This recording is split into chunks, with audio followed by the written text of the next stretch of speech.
Amma ba'd. Today's hadith, inshallah, is from Aisha radiallahu anha. أن النبي صلى الله عليه وسلم قال: إذا أقيمت الصلاة وحضر العشاء فابدأوا بالعشاء. The Prophet صلى الله عليه وسلم said, إذا أقيمت الصلاة, if the prayer has already been called, إذا أقيمت الصلاة وحضر العشاء فابدأوا بالعشاء, and it's time for dinner, then start with your dinner first. In other words, if it's time to eat, and it's also time to pray at the same time. So here, إذا أقيمت الصلاة, that means the iqamah, or the prayer time, has already started. وحضرت العشاء, and وحضر, and your dinner has arrived. فابدأوا بالعشاء. So the word فابدأوا بالعشاء is begin with the dinner, begin with your food first. Al-Isha is your prayer, the Isha prayer, the time, and Al-Asha is the food that you eat. Generally, anytime you have a fatha, like for example, sometimes you have wudu.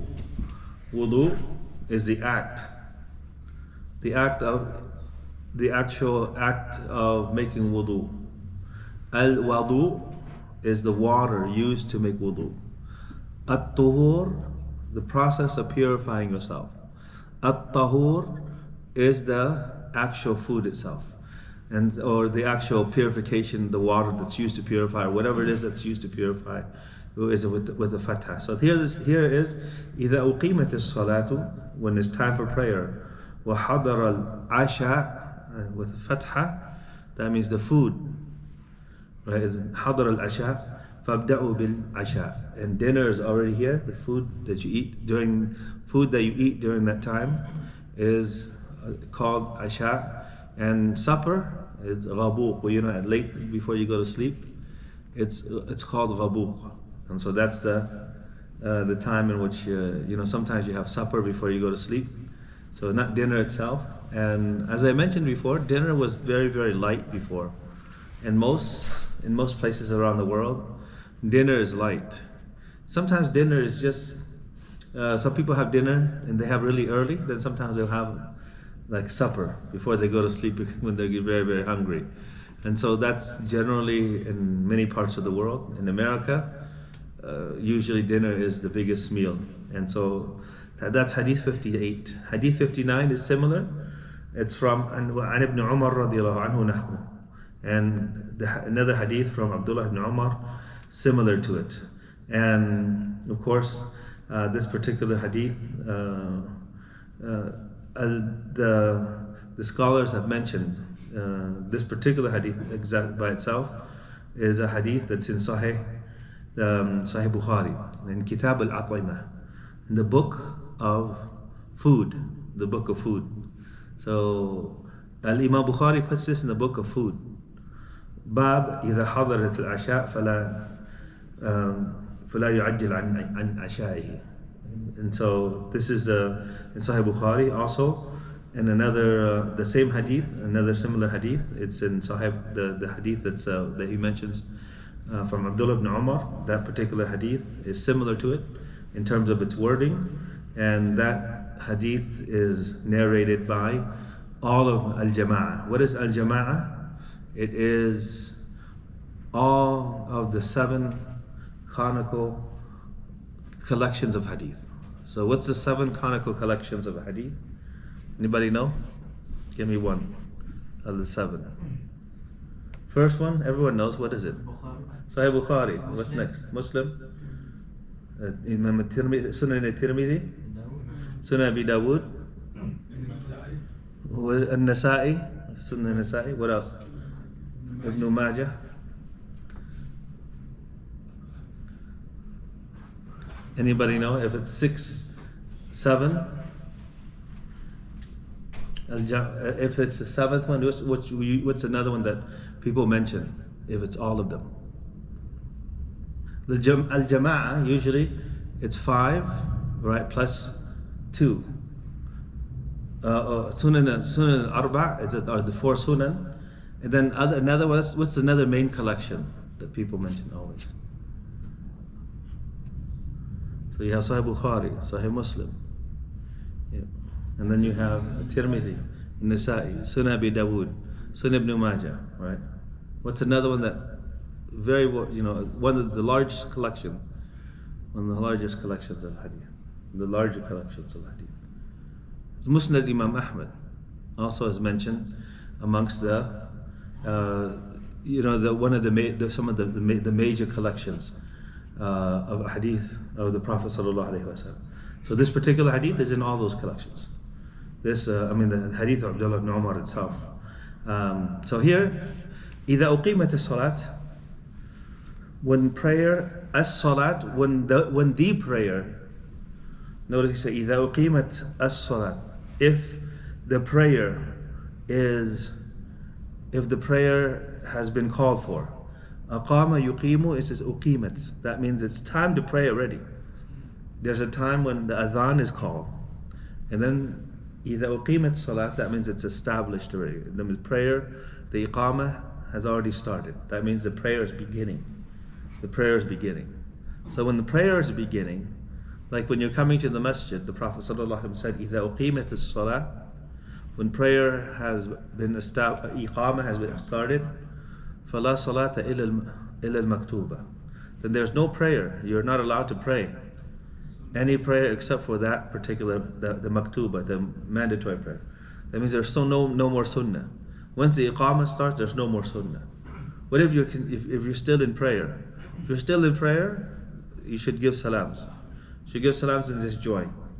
You give. Some of the scholars have mentioned that if you can finish your prayer before the iqamah is called, then finish. But if you can't finish, then give salams. What do I mean by that? You're praying already and the iqamah is being called. If you're already sitting down, you're about to finish up. But if you need to do so many other steps, then just give salams. And then there are some people who come after Fajr prayer. During Fajr prayer, and they said, okay, there's no sunnah after Fajr. So the prayer, they're praying Fajr. I know the Imam is going to pray going to read longer. I can still pray 2 quick rakahs. So they go to the corner of the masjid and they pray 2 quick rakahs and then they join late.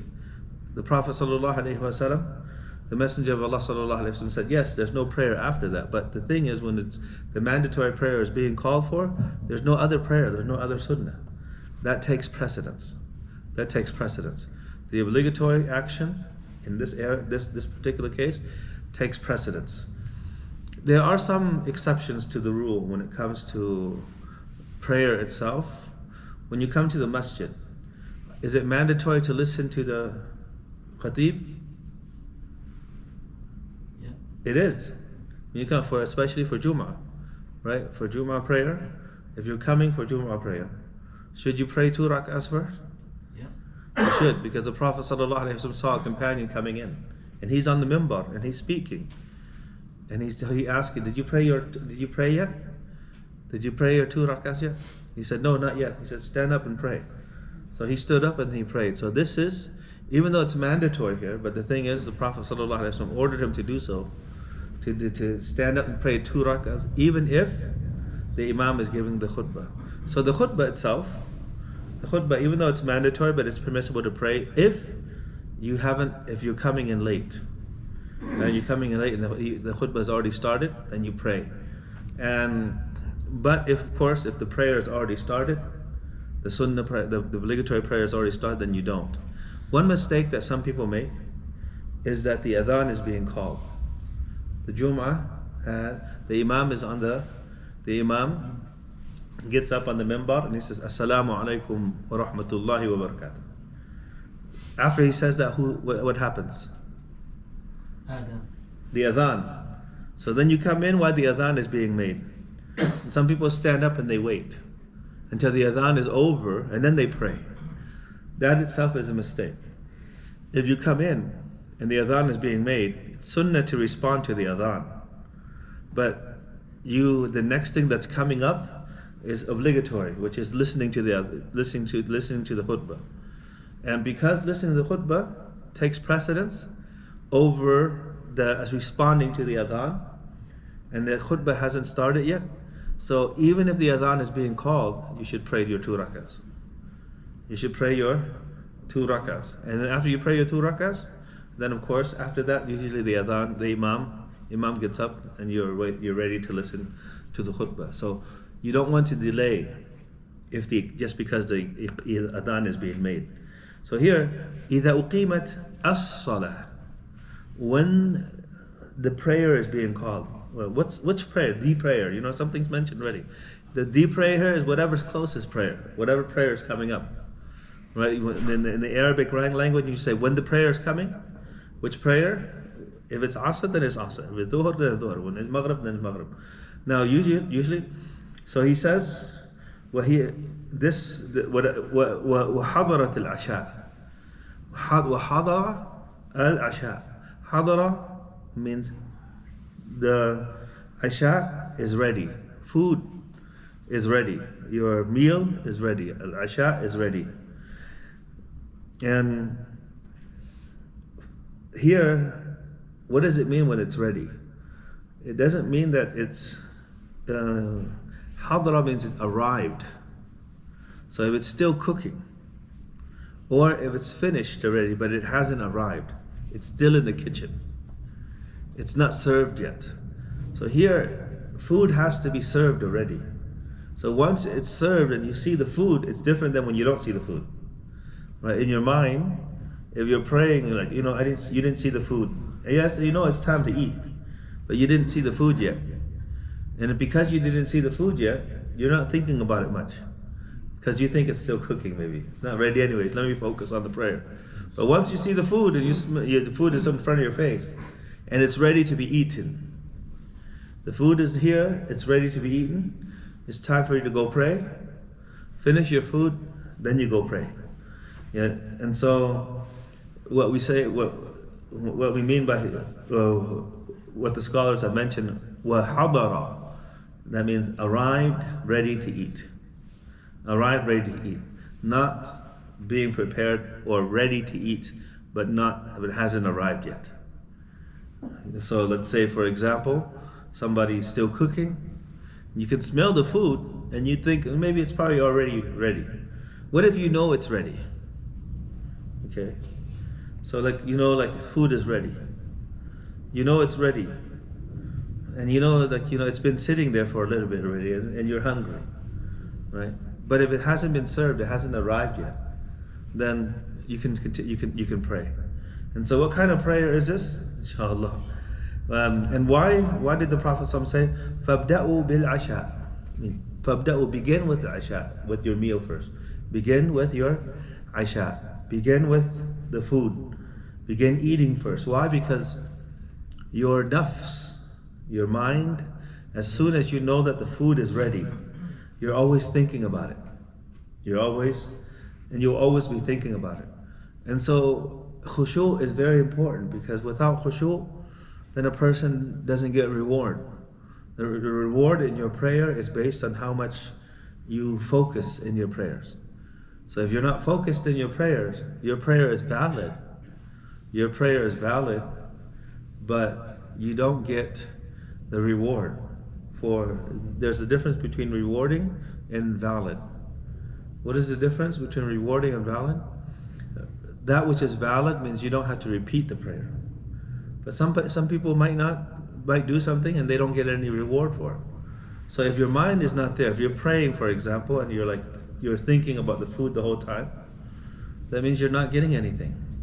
And so that shows the importance of concentrating in your prayer.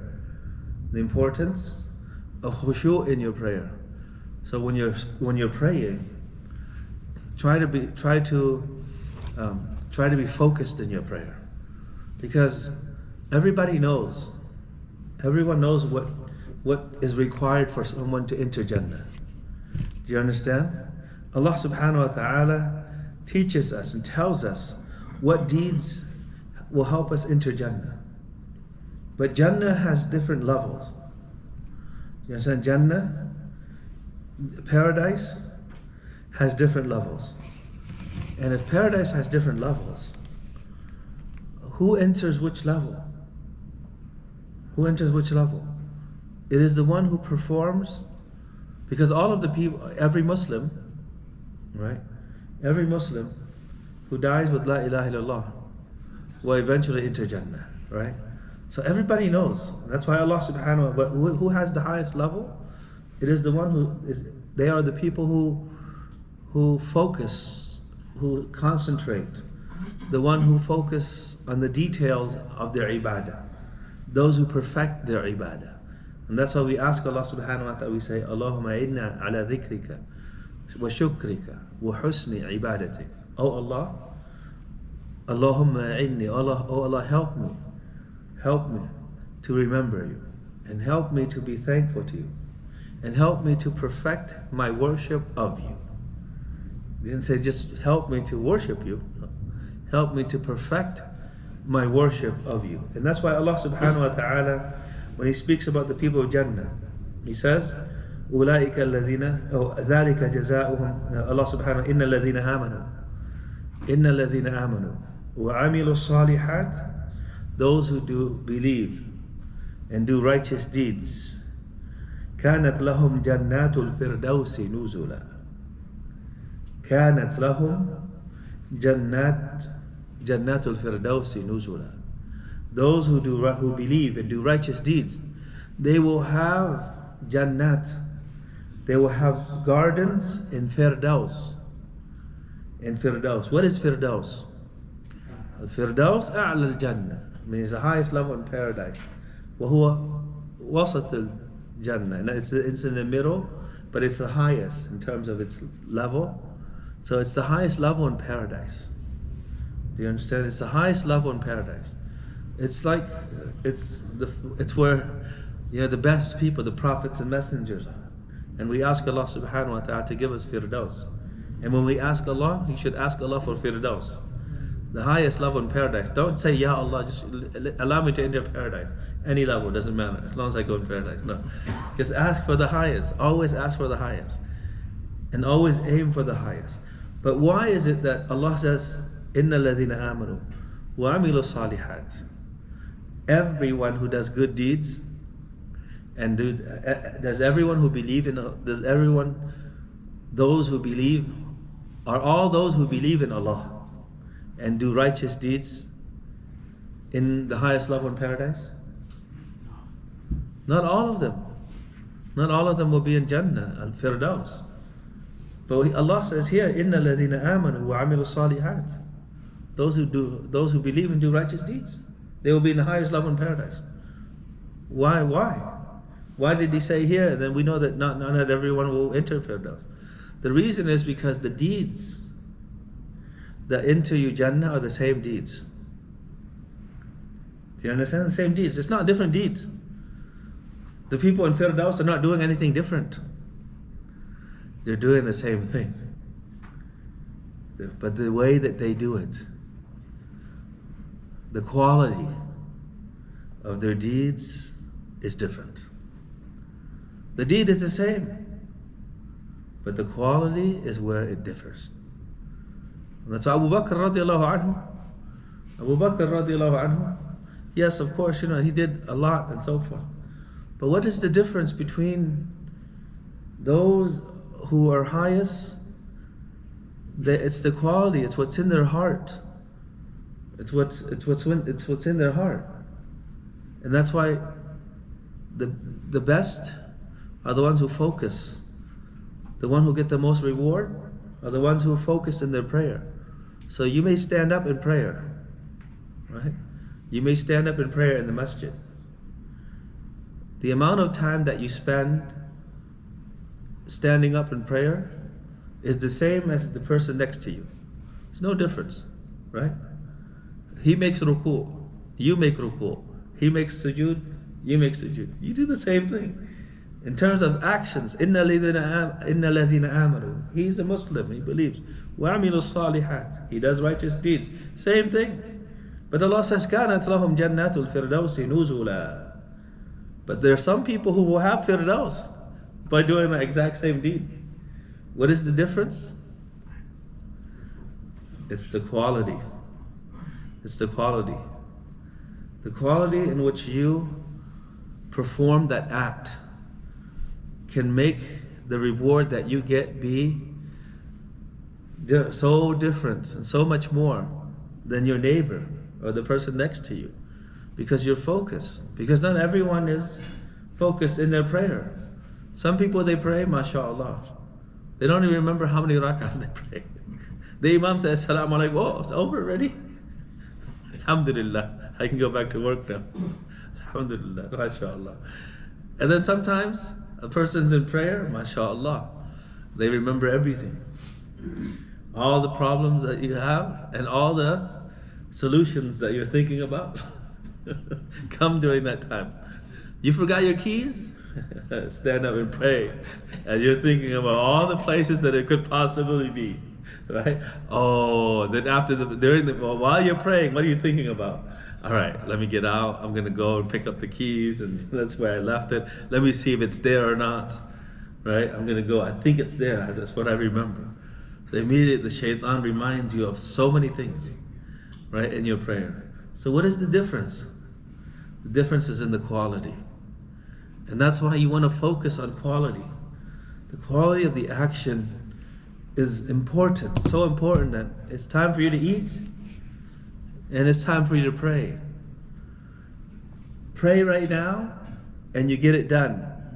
But there's no quality, then you wait until you can pray with full concentration, where your heart is not thinking about any other thing and any other things. And so he says, so the Prophet ﷺ tells us here that your mind has to be focused and clear. Be focused and clear when you stand up to pray, because that's when the reward comes. So what if someone is here? The Prophet ﷺ says, Al-Asha. Asha is, your dinner, food. What if someone, it's not food, they're just very, very, very, very thirsty? Is it the same if someone is very thirsty and prayer time has come? So should you drink or should you pray, or food and drinks are two different things? No, it's the same thing. Why? Because it will have the same effect. If you're very, very thirsty and the water is there, you have the ability to drink the water and it's brought forth, it's right in front of you, then drink first. Drink first before you, or sometimes you're very thirsty and you have water in the car, right?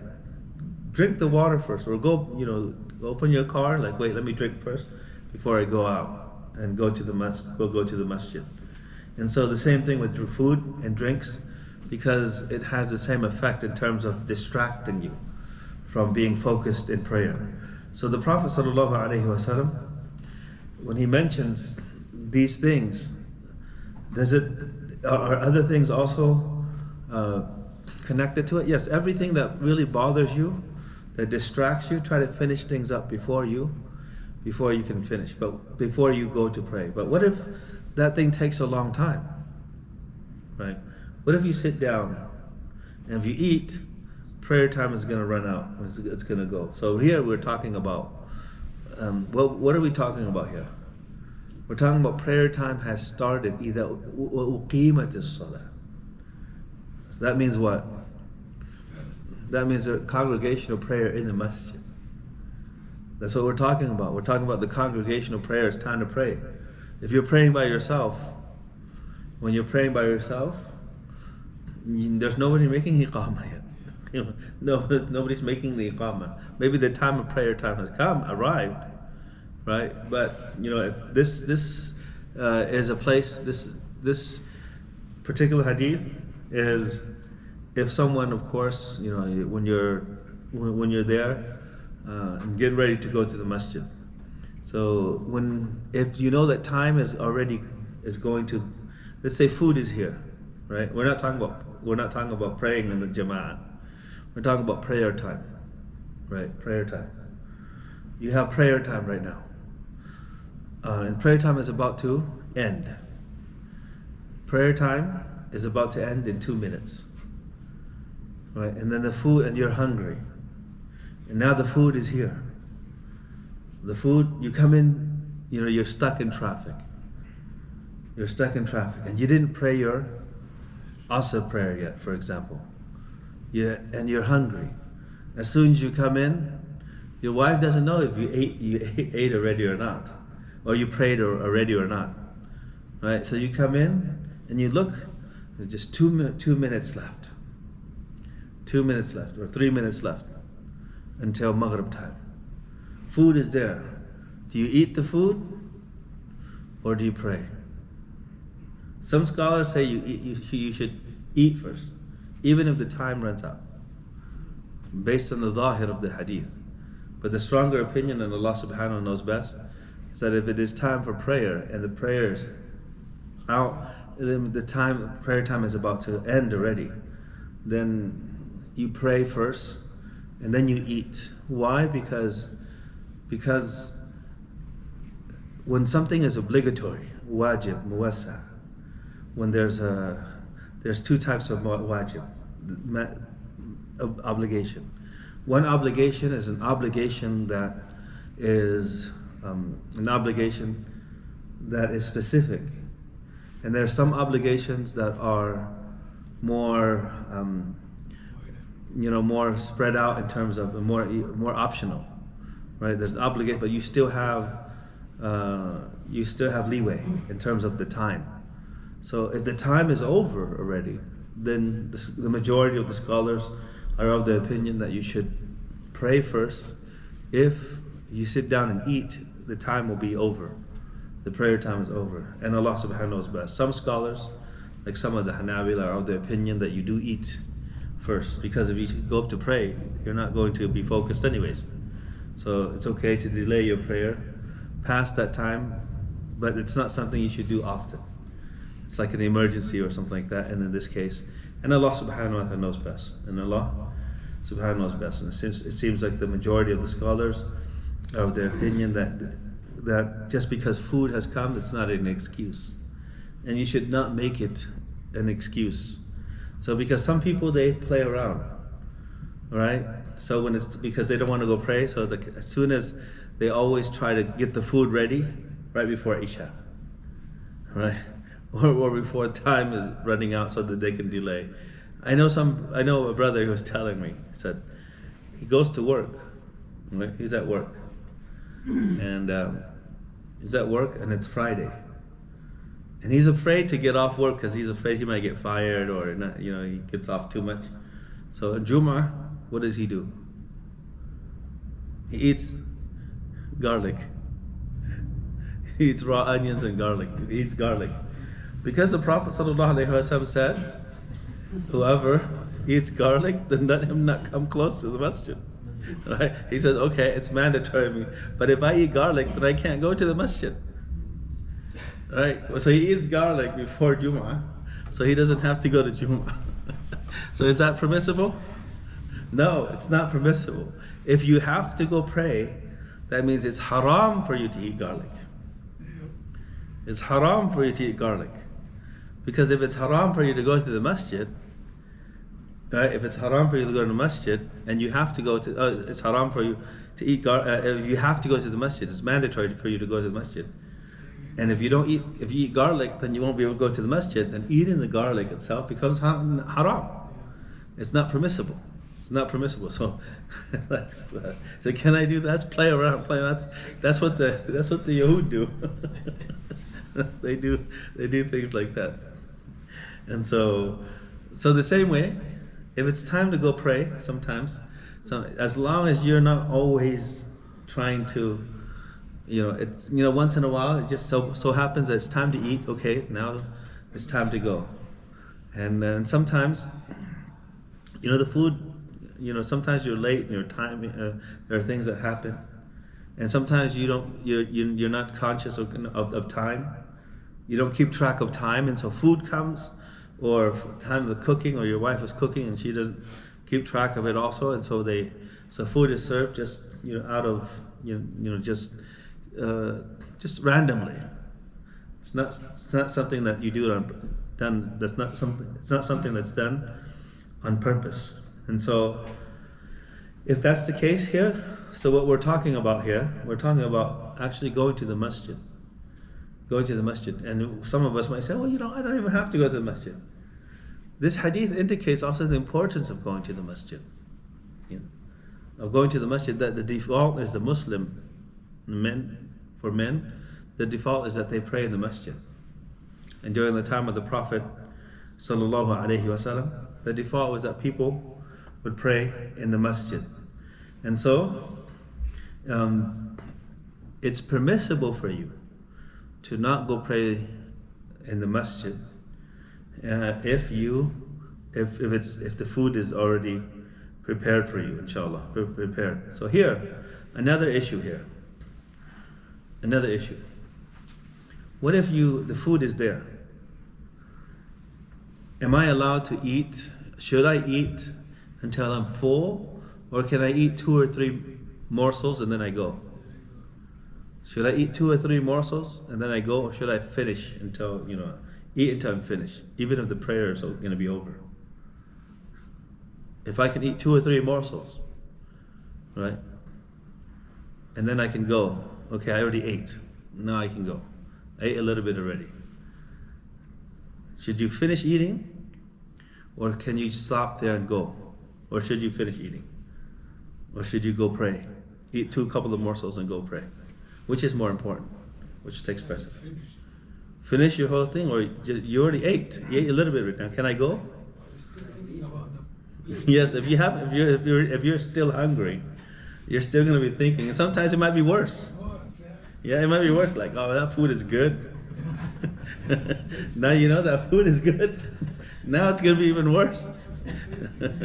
Right? Now it's going to be worse. You already know already. You tasted already. Once you taste it, you want to go back quickly.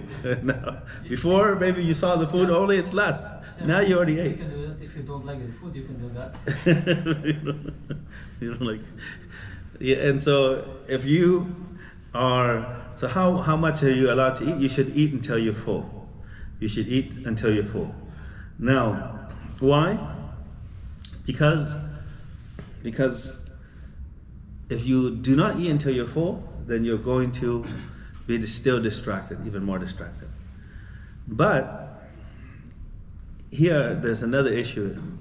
If someone is so hungry, that they are about to die, and the food is in front of them, right? Are you allowed to eat until you're full? If the food is haram, let's say you're hungry, you're so hungry, and of course you're allowed to eat the haram food, right? Let's say it's haram food, and you're very hungry. If you don't eat, then you're going to be, you're going to die. Of course you have to eat, but are you allowed to eat until you're full, or do you eat only that which is necessary? Yeah. When it comes to darurat, that means not the default. I mean, when it comes to necessities are determined by what is necessary only. So what do I mean by that? Al-darurat tuqadar biqadariha. That which is necessary can only be applied or used. The amount that's permissible is only that which fulfills the necessity. So if you are hungry to the point where you're about to die and there's no food except for pork, for example, are you allowed to eat? Yes. But how much of it? You can only eat the amount that will keep you alive. You can't say, oh, this is good bacon right here. It's tasting good. Let me just get some more. No, let me get some more because it tastes good. No. Or you can't eat. You are only allowed to eat that which will keep you alive, and you cannot eat any more than that. And so this particular rule applies to all the other things. Anytime that's a necessity, anytime that's a hardship or difficult, a necessity, when something becomes halal because of necessity, the necessity, the amount that which fulfills the need is the only amount that's permissible is the amount that fulfills that need. Right. So let's say, for example, we say insurance is haram. Then that which is necessary, based on the law, is that you can only have a certain level of maybe that which is necessary, which is like your liability only. Then you can drive once you have liability. So if your situation is like that, then just pay that amount. But there are sometimes, in some cases, where it's the necessity. It's not really. I mean, you can have just liability, but your situation, and in your situation, will cause great difficulty. Great difficulty. What I mean by that is sometimes some of our brothers, they drive maybe Uber, right? And that's the money they put into that car is everything that they have, and that's how they make their living. And sometimes some companies require you, especially when you have down payment, right? If you have down payment, you didn't pay for the car full yet, even without interest, you're required to put full coverage on that car, right? Required to put by law. By an agreement, you have to put full coverage on that car. If you don't put full coverage on that particular car, then they're not gonna give you allow you to buy the car. Everything you rented, when you rent the car from the company. Yes. Yeah, you have to have full. Yes, and so if you don't have it, then you're not going to be allowed to have the car, to drive the car. Then in this case, of course, then that becomes necessary. That becomes necessary. But if you don't, such situations where like it's an old car anyways, you're like, what if I get a car accident? Let me get a new car, and you can, or I put full coverage. If you don't need it, then it's not permissible for you to put it. If it's not necessary, because that which is haram by default, if it becomes permissible by necessity, the amount that is permissible is only the amount that is necessary, right? So when you're eating here, though, this one, when it's time to pray, why should I eat? Should I just eat just enough, right? Just enough for me so that I'm not hungry anymore. Meaning not hungry, but I'm just to eat. No, you eat until your mind is clear. When is your mind going to be clear? When you're full. Right? When you're full. But sometimes, when it comes to food, your mind tricks you. Your mind tricks you. Right? So sometimes, when you're eating, and this is the majority of the time, your body itself, when you're eating something, it takes a long time to send a signal to your mind that your stomach is full. By the time that message from your stomach reaches your head, you already passed the capacity. You're already more than full. Your stuff, you can't get up anymore sometimes, right? Especially in Ramadan, right? You're like, wow, hungry. You're up. And you just keep on eating. Why? Because I think it takes about, I don't know, from what I read before, it takes more than 10 minutes. It takes more than 10 minutes for your stomach to send a signal to your mind that it's full, even though you're already full. And that's why when you eat a couple of morsels, you eat just a little bit, if you eat just a little bit, you might still be hungry, but if you wait 10 minutes, you won't feel hungry anymore, because you're full. It's just a signal. By the time it reaches you, you're already stuffed. And that's why often when we eat, we often eat, and then by the time you feel you're full, like you're already stuffed, right? You feel you're full, and then so you stop eating, and then after that, the signal comes like, hey, you're way over. Then you can't even breathe anymore.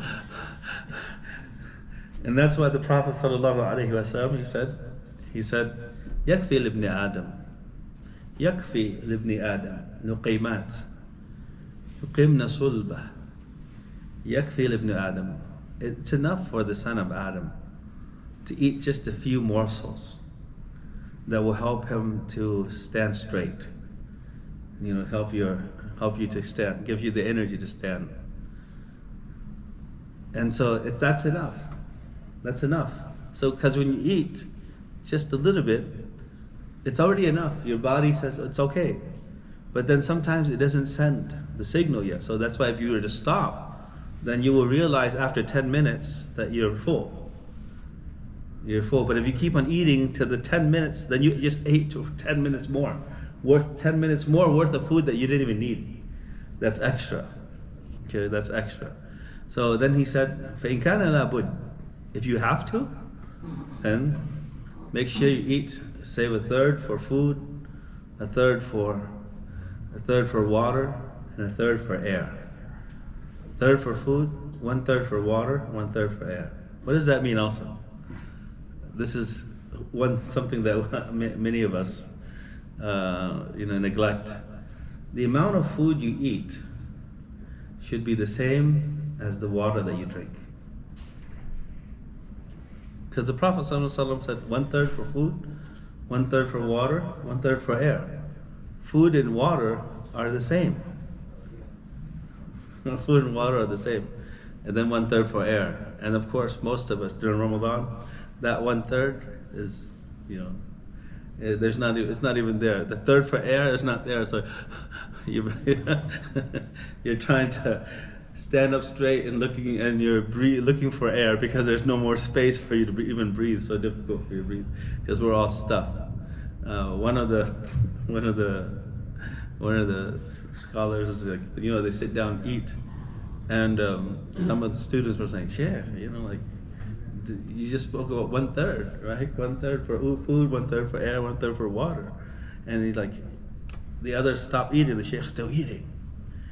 And everyone, the brother, somebody said to him, right? So he said, everybody's third is different. like your third is smaller, my third is big. And so, because I'm eating more, I'm still eating my third, but my third takes longer.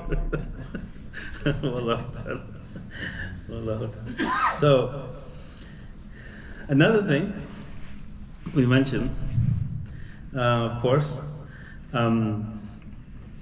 is anything that distracts you. And one of the things that distracts you more than anything else, sometimes even more than food, is when you need to use the bathroom. When you need to use the bathroom. Or when you need to, sometimes you feel the need to pass gas, right? You feel the need to pass gas and you're like, I don't want to break my wudu. Let me pray first, and then I'll release it. Let me pray first. And so, what should you do? If this is the case, even if it's prayer time, sometimes you come to the masjid, right? And the imam has started praying already. But you feel the need to pray. You need to go to the bathroom. Should you go? If you go to the bathroom, the prayer is going to be over. If you catch up with the prayer, inshallah, you'll pray and you can still go to the bathroom afterwards, right? But you'll be praying when you're trying to hold back, whether it's urine, defecation or urination, or passing gas. If you're coming to the masjid and you feel the need again, sometimes you use the bathroom already.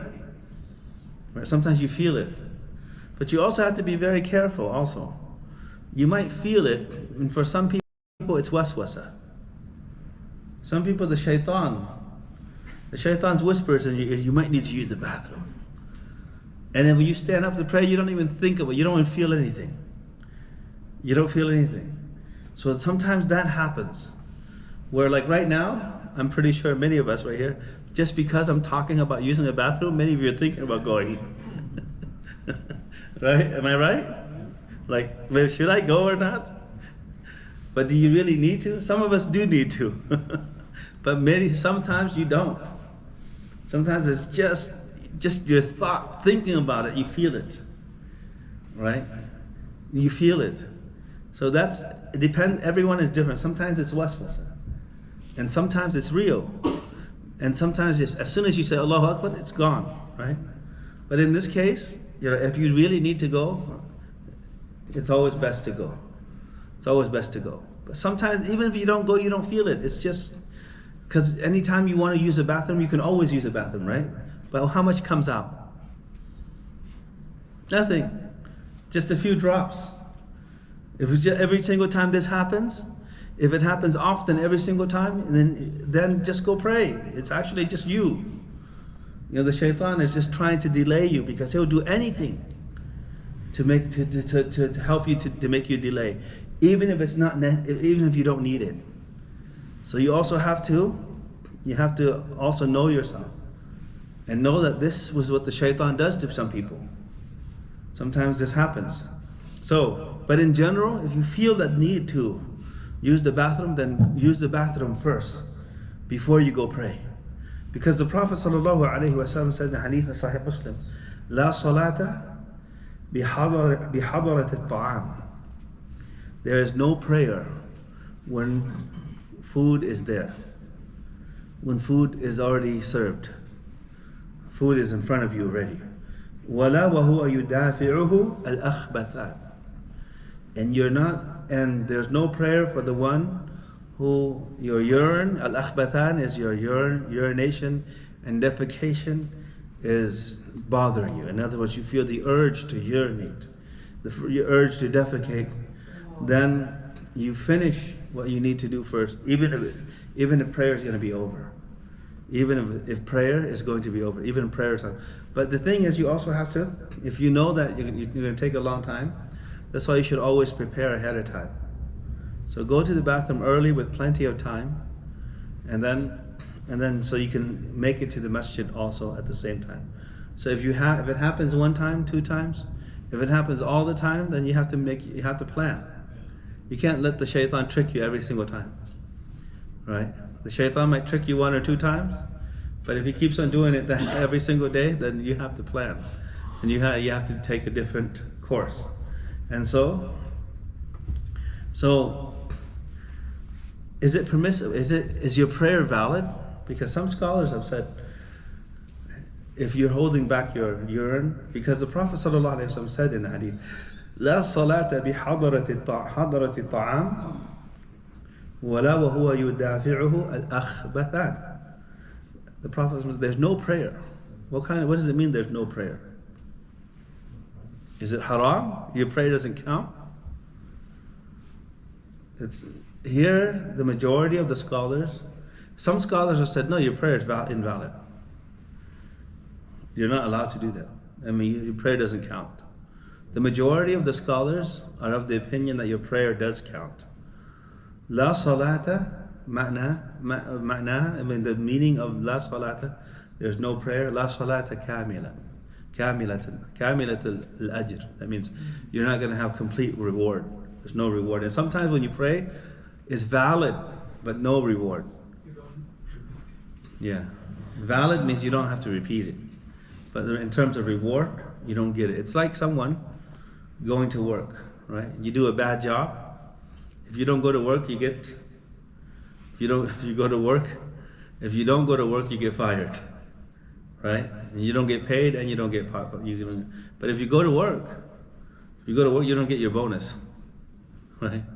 You don't get your bonus. And if you did something bad, also you might have to pay also, right? But if you don't go to work, then you get fired. And so it's like some people who, when the Prophet ﷺ mentioned that someone who goes to al-rafan or kahinan, someone who goes to a fortune teller or a soothsayer to ask him and he believes in them, of course that, or even if you go and you don't believe, you just go just for fun.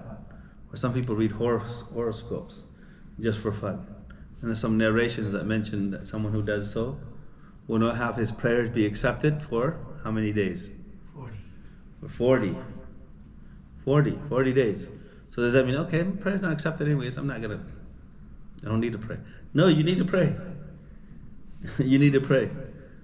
Because if you don't pray, then according to many scholars, you're outside the fold of Islam. So in other words, you don't pray, you're fired. Right? But if you go, you did something so bad that if you go, you don't get any of your salary. You don't get your salary. You did something so bad that you go, you don't get your salary. In other words, let's say you messed up. You broke something and you're liable for it. And so now you have to work to pay for that off. So you're not getting paid this month, but if you don't go, you're not going to have a job. You're not going to have a job. If you go, you're not going to get paid. So when someone prays, the prayer is valid. You don't have to pray again. But you still have to pray. You don't have to pray over. Your prayer is accepted in terms of validity, but not in terms of reward. So لا صلاة بحضرة طعام ولا وهو يدافعه الأخبثان. And so, as I mentioned, the same thing goes with someone who needs to use or someone who needs to pass gas. Now there are certain people though. There are certain types of people who maybe because of sickness, they can't control it, right? So they can't even hold their urine. So they might have urinary incontinence. So it's always dripping. And sometimes because of somebody has bladder problems, they always feel it. Do you understand? It's a sickness. And may Allah subhanahu wa ta'ala protect us. It's a sickness. So they might always feel it, even if they don't have any urine, like just a few drops, but they're always going to feel it. And sometimes they can't control it and it drips. So in these particular situations and cases, this is specific cases where if they can't hold it, even if they make wudu for every single prayer, even if it comes out, they continue to pray. They continue to pray. In the same way with someone who has problems with gas. Like you can't hold it. You can't hold it, and you can't hold it for the amount of that prayer. And it's due to sickness. It's due to sickness. And then in this case, even if it comes out, then you can still continue a prayer because this is not due to normal circumstances, but this is due to sickness. So this particular hadith indicates that Salat al-Jama'ah, congregational prayer, for those who say that's mandatory, because some scholars are of the opinion that it's mandatory when one is able to, like some of the Hanabila are of the opinion that it is mandatory. So this is a proof that Salat al-Jama'ah, mandatory, even if they consider it mandatory, it doesn't become mandatory when food is in front of you. That means it lowers in status in terms of its the status, its obligations. And so this is, of course, this entails this when it comes to food. It's for if you're praying by yourself or if you're praying with the jama'ah. So what do I mean by that? It means you come home and you're really hungry. You came home. I mean, in the masjid they already prayed, right? They already prayed. You still have a little bit of time. Should you eat first? Yes, you should eat first. What if food is not ready, but it's almost there, and if you stand to pray, you're gonna be bothered by it. And normally, if you know that the food is not ready, right? The food is not ready. Even if you wait, it's not gonna be ready. You can pray, because instead of just waiting there. Instead of waiting there, what do you gain? You're not going to eat anything anyways. There's no food coming. Right? But if food can come, you can go get the food. Let's say you're serving yourself, right? The food is already ready. It's by choice. Now you go eat or you go pray. You go eat. You can go eat, and you're hungry. If you don't, you're going to be distracted. And in this case, you can go eat. You can go eat first until you're full, if you still have time. Because of the importance of being focused in your prayer. So, there's a rule here, qaida. Al-qaida, that it states المحافظة على ما يتعلق بذات العبادة أفضل وأولى بالمراعاة مما يتعلق بزمنها. What that means is taking care, making sure any act of worship, the act of worship itself, the act of worship takes precedence over a benefit or a virtue that's connected to the time. What that means is what? What do I mean by that? What is the act of worship that we're talking about? As-salah. And the salat itself is connected to time. Performing and perfecting a virtue inside the prayer takes precedence over preferring the virtues that are connected to time. What do I mean by that? Time? Well, time itself, it's best to pray when? One of the most beloved deeds to Allah is praying at its time. That means dhuhr time comes. What's the best time to pray dhuhr? At the beginning. What's the best time to pray fajr? At the beginning. What's the best time to pray asr and maghrib? It's at the beginning of the prayer time, right? The beginning. So now, the act itself, the act of prayer, if it contradicts the time, the virtues that are connected to time, or virtues that are connected to the direct action of the prayer, the actual direct prayer itself takes precedence over the time, over the virtues in time, virtues that are connected to time. Do you understand? So I'll give you another example, okay? Virtues that are connected to actual act of prayer take precedence over virtues that are not connected to the actual prayer. Virtues that are different. So like, let's say for example, I'll give you an example. It's time for prayer. You come to the masjid, right? You come to the masjid. Virtues in the prayer take precedence over virtues of acts that are not outside the prayer. So you come to the masjid and you don't have wudu. You don't have wudu. What is best when making wudu? What's the most complete wudu in terms of the amount of times you wash? 3 times for everything except for the wiping of the head, right? So 3 times. By default, when you're making wudu, you should always do the complete, the complete in terms of kamal. It means it's atam al kamal, the most complete in terms of the numbers, right? So you come to the masjid, the imam has already started praying, and the prayer is about to end, right? And even if it's not about to end, the prayer has started. You see, the imam says Allahu Akbar, you can hear Al-Fatiha. You don't have wudu. You go to the bathroom and you're making wudu. You have the option to wash everything 1 time and catch the first rak'ah. If you wash everything 3 times, you're going to miss the first rak'ah. It is more virtuous to do 3 by default. But in this situation, should you do 1 or 3? 1. You should do 1 because 1, then you'll be able to catch the prayer. Why? So the virtues that are connected to the objective take precedence over the virtues that are connected to the means. Too much, too confusing, too wordy. We understand. Al-maqasid and al-wasa'il, okay? Yeah. So, what's the objective?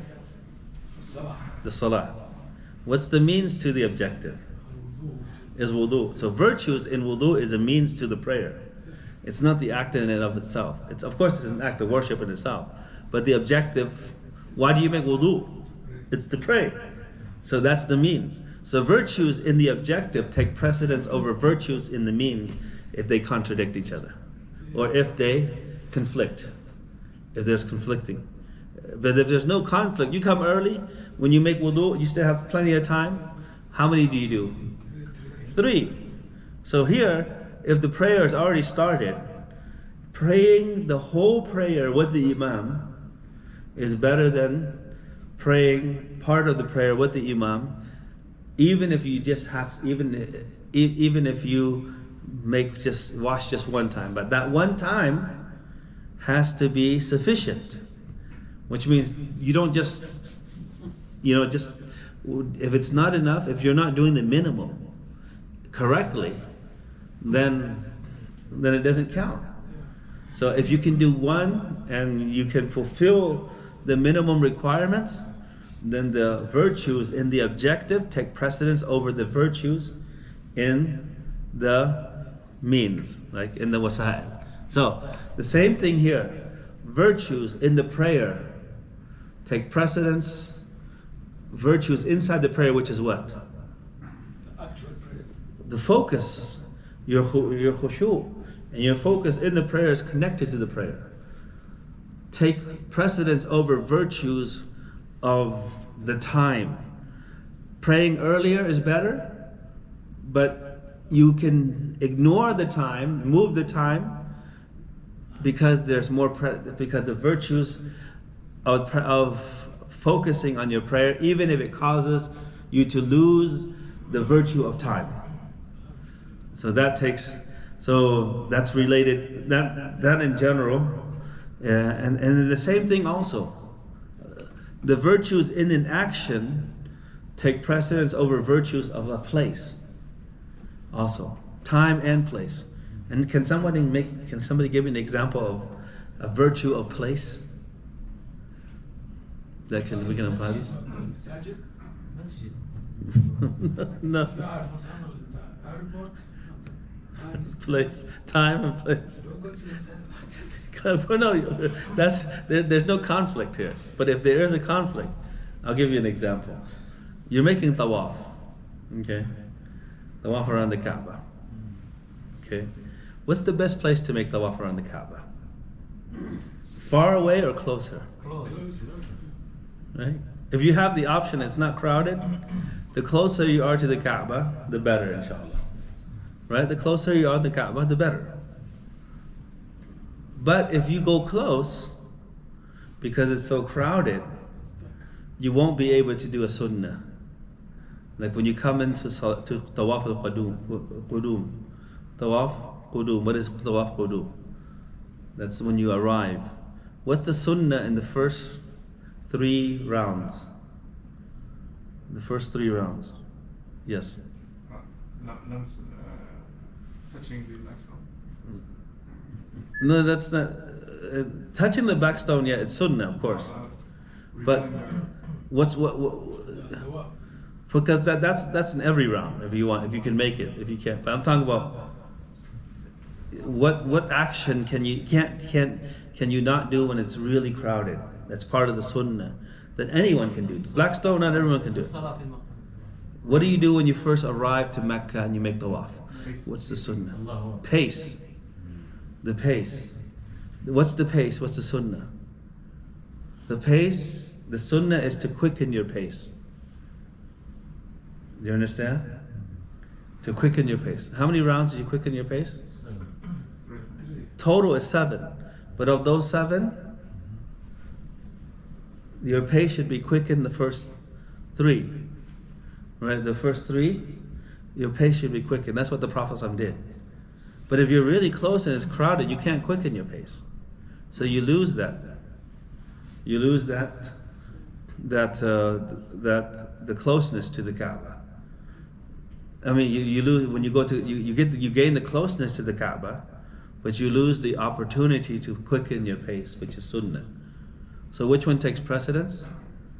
the quickening of the pace takes precedence over the place, the closeness of the Kaaba. Do you understand? So let's say if I go too close to the Kaaba, I can't quicken my pace. The first three, I won't be able to apply the Sunnah. So the place here, virtue of place and virtue of action. The virtue of the action takes precedence over the virtue of the place, which is closeness to the Kaaba. The same, so virtue of time in this particular hadith, we say the virtue of time takes precedence on that matter also. Is that clear? So, what if you have to move so far where you're actually running so long? so it takes longer? Well, it's up to you. That's not, you have a choice now. Because the more steps you take in your tawaf, then the greater the reward is also. But at the same time, the closer, it's recommended to go as close to the Kaaba as you can. But if you go too close, then it's difficult. It's difficult for you to apply all the sunnah in terms of the tawaf. Right? Because you won't be able to go. You don't control your pace. Your pace is controlled by the crowd. But if you're further out, when it's not crowded, then you can control your pace. Right? But sometimes you're like, you know what? I just want to get closer because it's faster too. Because the closer you are, the faster it is also, right? The closer you are, the faster. So it's up to you, but in terms of virtues, you have to choose virtues of place versus virtues of the action itself, the ibadah, that the objective of the ibadah, then the objective of the ibadah, of the act of worship itself, takes precedence. Anybody know what that's called, the quickening of the pace? In Arabic? It's called the ramal, right? Yeah, ramal. That means you quicken the pace. Why did the Prophet quicken his pace at the beginning when he made Umrah? Yes. To show that the Muslims were strong. Yes, because when he was coming back from Mecca, or coming back to Mecca to make Umrah, the Prophet ﷺ, when he came back, the Meccans were saying that the Muslims have been afflicted by the tiredness of Medina. I mean, and by the sickness of Medina, and they're, in other words, they've been weakened. They've been weakened because Medina was known for its because it has a lot of area where there's water, there's stagnant water and so forth. There was a lot of malaria, and then the Prophet made dua for that malaria to go away. But before, people used to be afflicted by it. So the people in Mecca, like the people in Medina, they're always getting sick, and so the Muslims have been weakened by it. The Muslims are weak. So the Prophet ﷺ, when he went at the beginning, he opened up the right arm just to show strength, and covered up to show that they were not weakened, they were strong, right? And so that one should also only be uncovered during the first three. After that, you cover it up. And so some people, when they make Umrah and Hajj, they leave this open the whole time. And then actually it's better not to leave it open, because sometimes when you're praying, the Prophet ﷺ said, لا يصلين أحدكم وهو كاشف عاتقيه. Do not pray with both of your shoulders uncovered. With your shoulders uncovered. So that's why if you have ihram, that the default position of ihram is that both shoulders should be covered. The only time when the right shoulder is open is when at the beginning of tawaf qudum, not tawaf al-ifada, tawaf hajj, but tawaf of arrival, the arrival tawaf. And so that's just tangent in relation to that. So inshallah we'll continue again next week. Yes, next week inshallah I'll be here, and we'll continue with some more benefits from this particular hadith. We still have a few things to cover in this particular hadith, and then we'll move on to the next hadith. And the next hadith is a hadith in Sahih Muslim from Aisha radiallahu anha, who said that the Prophet said, سمعت رسول الله صلى الله عليه وسلم يقول لا صلاة بحضرة طعام ولا هو يدافع الأخبثان. We already covered this particular hadith already, but inshallah we'll elaborate more. So there's a lot more that we need to speak about, whether it's permissible, where your prayers are not, whether a person's prayer is acceptable or not, and other things that related to forgetfulness and what things that are connected to wudu, but also prayer at the same time, inshallah. So we'll cover all of those, inshallah, next week. We'll mention also a little bit more about waswasa, inshallah. So if anyone has any questions, inshallah. Regarding to making tawaf, sometimes you see people taking video picture. Is it haram? The video, or the thing is, when a person, anytime you do something, is it permissible? Is it permissible for you to post it on social media? Or the default is that you shouldn't? Anytime you do a deed, you should do it sincerely for the sake of Allah. You should do it sincerely for the sake of Allah. And you try to do your very best to be sincere. Those who are making tawaf and they're what do you call it? They have some people have even selfie sticks. Right? They're holding their selfie sticks, they're walking and making tawaf. The yukhsha, you're afraid that the person's intention might be affected by that. Showing off, and then if someone is not sincere in their intentions, then Allah subhanahu wa ta'ala will not accept it.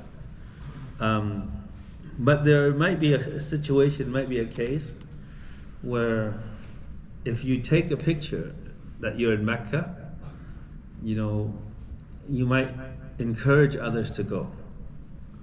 They see what, I want to encourage, because everyone loves to go make Hajj and loves to make Umrah. And by doing so, you will encourage other people to do so.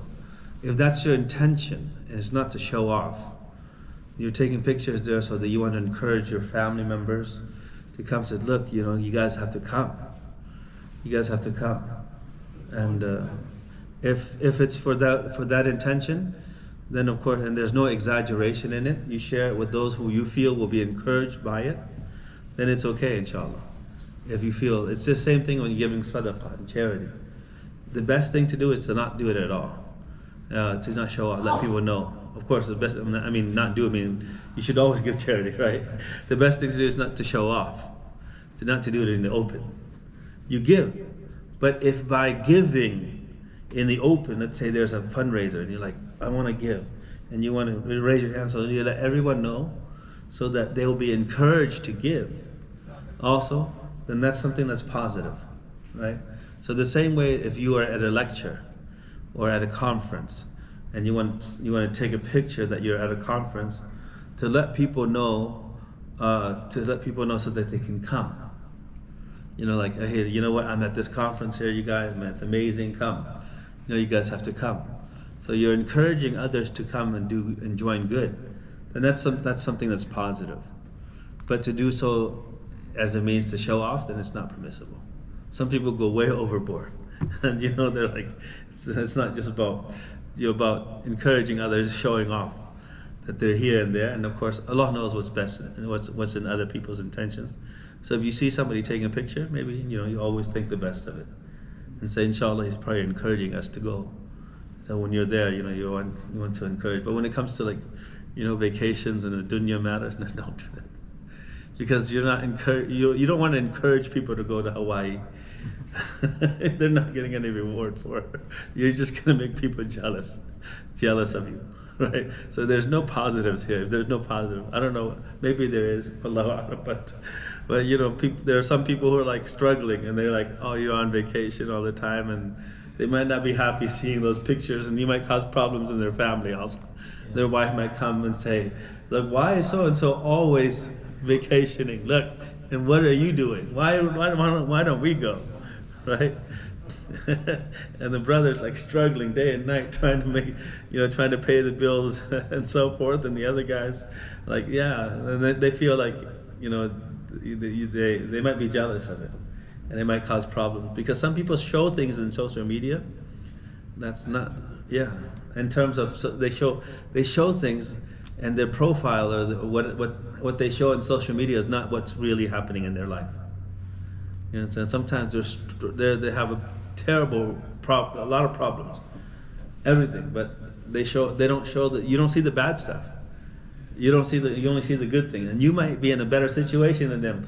But just because they showed their picture and vacationing here and there does not mean that they are richer than you. Maybe they're in bigger debt, but they just don't know how to spend their money, right? And so if there's no good when it comes to social media, it's just like talking. If you don't have anything good to say, don't say it. If you don't have any good to post, anything beneficial to post, don't post it. Right? Don't post it. If you don't have anything, if there's no benefit in it, then don't post it. Wallahu ta'ala. Any other questions? Inshallah, subhanakallahumma bihamdika ashhadu an la ilaha illa anta astaghfiruka.